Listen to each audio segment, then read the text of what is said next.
Hello बच्चों, hello मित्रों, नमो नमः। कल हमने वर्णों का वर्गीकरण के बारे में चर्चा किए। कौन से वर्ण किस वर्ग में आते हैं?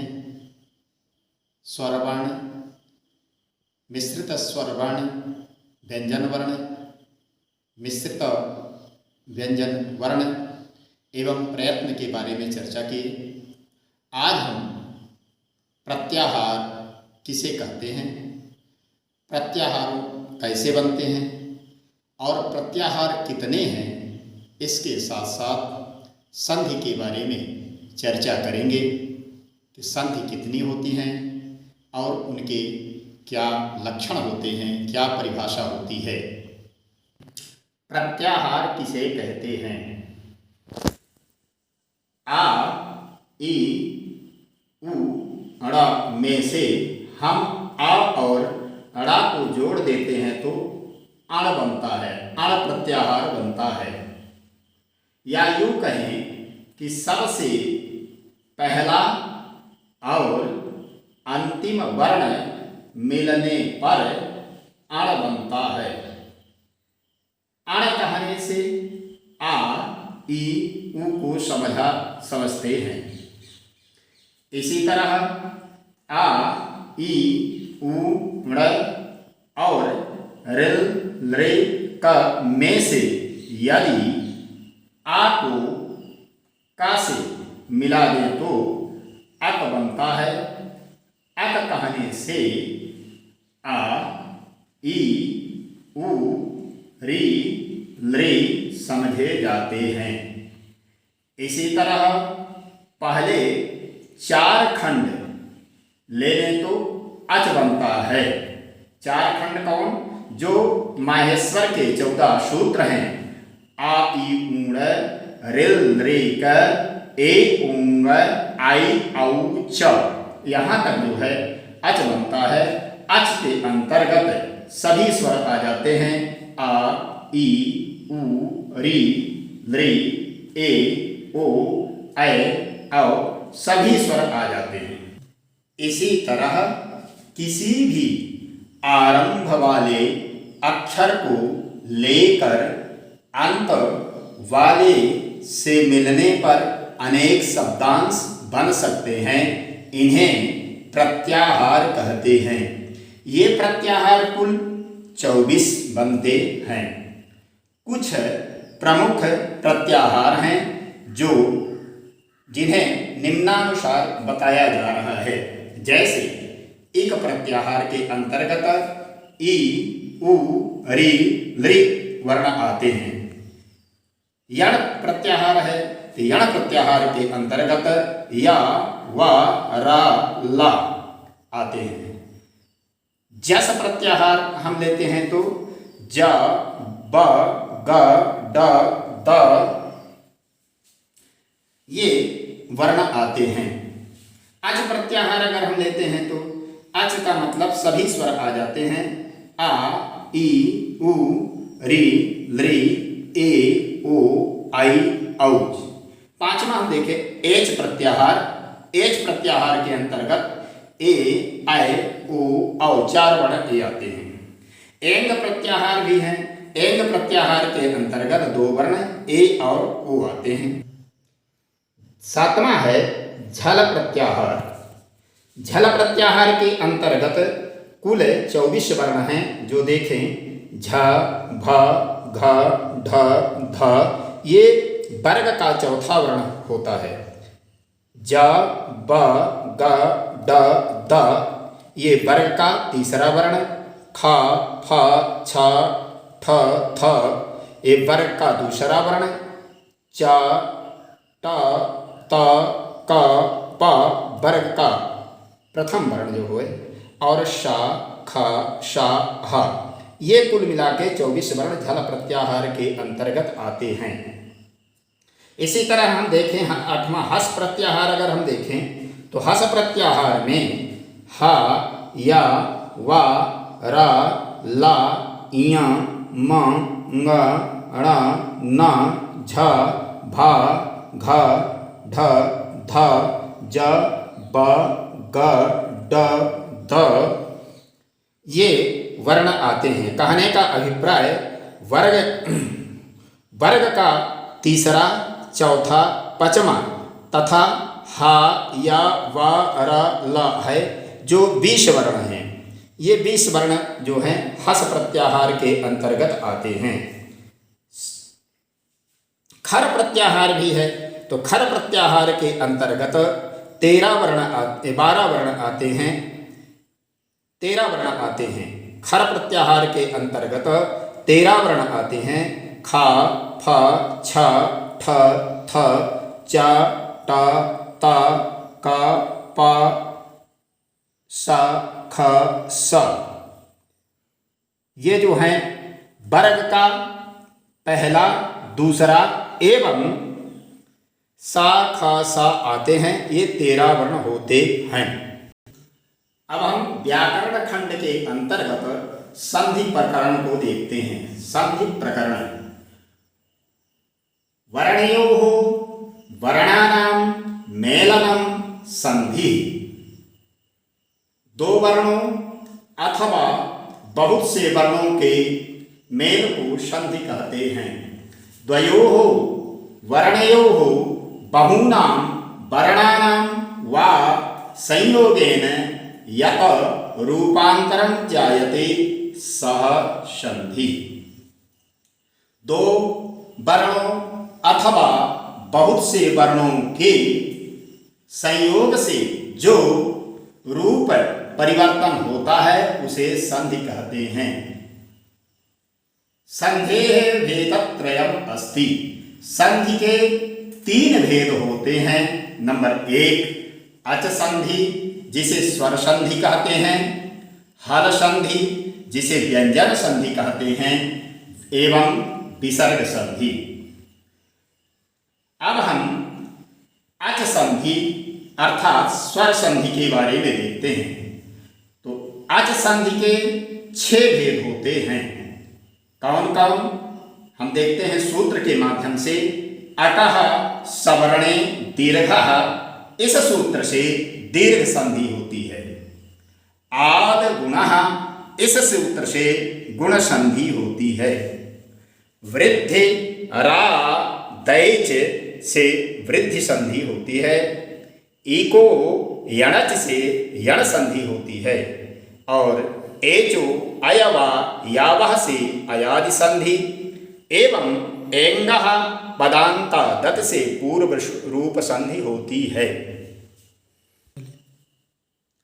अब अच संधि देखते हैं हम। जहां 2 स्वर वर्ण मिलकर नए रूप में बदल जाते हैं वहां स्वर संधि होती है।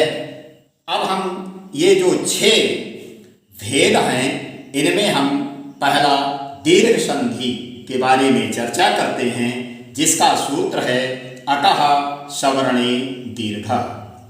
अकः सवर्णे दीर्घः। अक शब्द के षष्ठी विभक्ति, अक शब्द के षष्ठी विभक्ति एक वचन में अकः बनता है। अर्थात अक के सवर्णे, सवर्ण शब्द की सप्तमी विभक्ति एक वचन में सवर्णे बनता है। अक के सवर्ण होने पर दीर्घः भवति। अक के सवर्ण होने पर दीर्घ होता है। अब हम देखते हैं कि अक क्या है, सवर्ण क्या है, दीर्घ क्या है, इसके बारे में चर्चा करते हैं। तो अक प्रत्याहार है। अक प्रत्याहार के अंतर्गत आ ई उ री शब्द ये आते हैं। सवर्ण क्या है, समान उच्चारण स्थान और प्रयत्न वाले शब्दों को सवर्ण शब्द कहते हैं। जिनका उच्चारण स्थान एवं प्रयत्न एक हो उन्हें सवर्ण कहते हैं। दीर्घ माने बड़ा, अर्थात ह्रस्व, दीर्घ, प्लुत शब्द वर्ण के 3 रूप होते हैं। ह्रस्व, दीर्घ, प्लुत। तो दीर्घ माने बड़ा, अर्थात आ ई उ री। अब हम देखते हैं कि इस सूत्र के अनुसार उदाहरण कुछ हम देखते हैं। अकः सवर्णे दीर्घः के अनुसार जैसे धनार्थी शब्द है, धनार्थी। अब हम देखें धन धन अर्थी, धन के नाम जो ये नामे पूर्व पद जो है, पूर्व पद का अंतिम वर्ण आ है और उत्तर पद का पहला वर्ण आ है, अर्थात ह्रस्व आ और ह्रस्व आ मिल करके, अर्थात यहां हम देखें ह्रस्व आ और ह्रस्व आ मिल करके दीर्घ आ हो जाते हैं तो बन जाता है धनार्थी। इसी प्रकार से हम दूसरे भी उदाहरण देख सकते हैं, जैसे पुस्तकालय है, पुस्तकालय धन में पुस्तक धन आलय।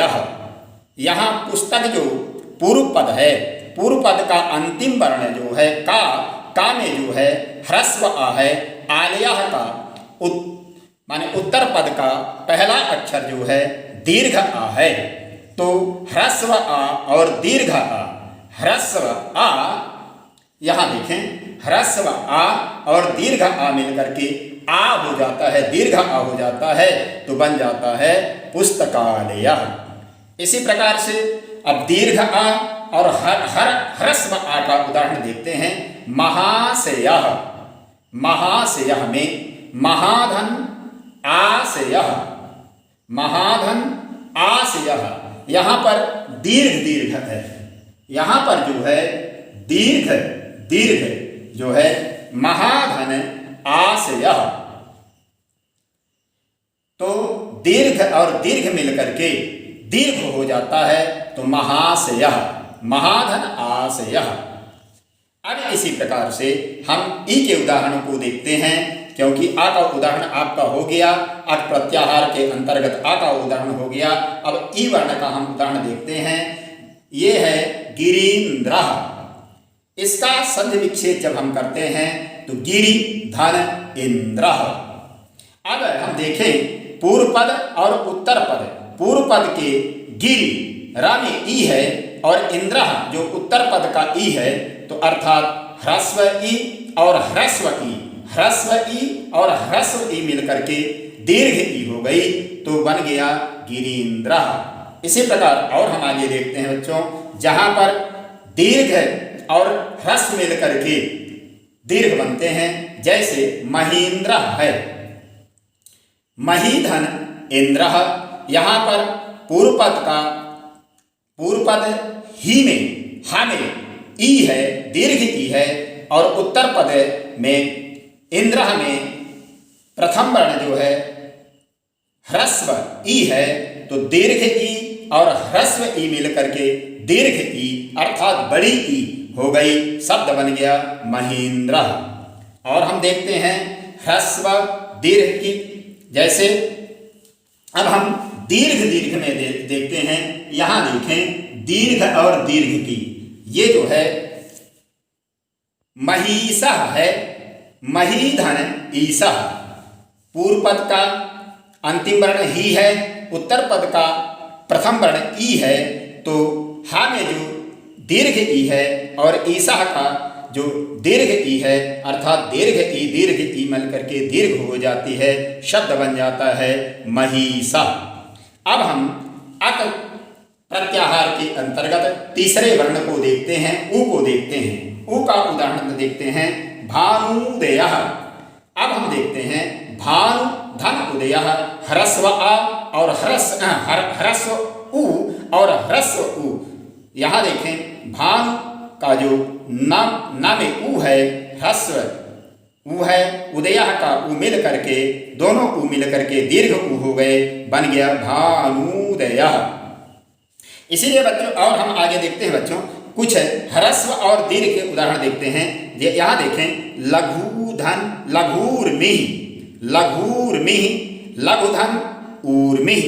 अब हम यहाँ देखें लघु में, लघु का घू में घा में जो है ह्रस्व ऊ है और ऊर्मी में दीर्घ जो है ऊ है, तो ह्रस्व और दीर्घ मिलकर के क्या होता है, दीर्घ ऊ हो गया और बन गया लघूर्मिः। और हम देखते हैं दीर्घ और हर्ष का उदाहरण देखते हैं, बधूत्सवः, बधूधन उत्सवः। यहाँ पर बधू धा में ऊ बड़ी माने दीर्घ ऊ है, उत्सवः में ह्रस्व ऊ है, दीर्घ ऊ और ह्रस्व ऊ मिलकर के दीर्घ ऊ हो गया, यहाँ बन गया बधूत्सवः। हम और देखते हैं, दीर्घ दीर्घ का उदाहरण भी देख लेते हैं तीसरे वर्ण में ऊ में। तो देखते हैं क्या बनता है। चमूर्जितः एक शब्द है, चमू धन ऊर्जितम, चमूर्जितम एक शब्द है, चमू धन ऊर्जितम। यहाँ पर मा में ऊ दीर्घ ऊ और इसमें ऊर्जितम में दीर्घ ऊ है, दीर्घ ऊ मिल करके दीर्घ ऊ हो गया, चमूर्जितम बना। अब हम चौथा अक का जो है चौथा वर्ण यहाँ है री। अब इसके बारे में हम देखते हैं। री पितृणम, पितृ धन ऋणम, ई और री मिल करके दीर्घ री हो गई, बन गया पितृणम। इसी प्रकार से बहुत सारे शब्द हैं, भातृणम, मातृणम, इसी प्रकार भातृधन ऋणम, मातृधन ऋणम। इस प्रकार से बच्चों आज हमारा जो है दीर्घ संधि समाप्त होती है। अब हम अगले उसमें गुण संधि के बारे में चर्चा करेंगे।